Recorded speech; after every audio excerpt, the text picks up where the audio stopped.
Hey everyone, in this video we will learn whether R.E.P.O is worth buying. R.E.P.O is a fast-paced action game where you play as a robot collecting items from people who haven't paid their bills. The game features a comic book art style, with bold colors, fun animations, and exciting sound effects.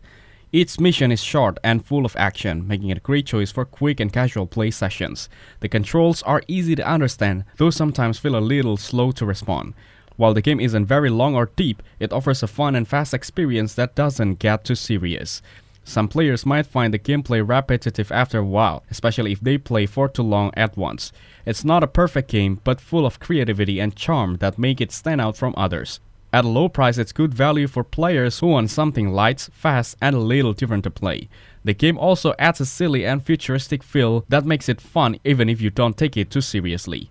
Overall, R.E.P.O is an enjoyable and affordable game that's worth trying if you like quick action adventures. Thanks for watching, don't forget to like and subscribe to see more content like this.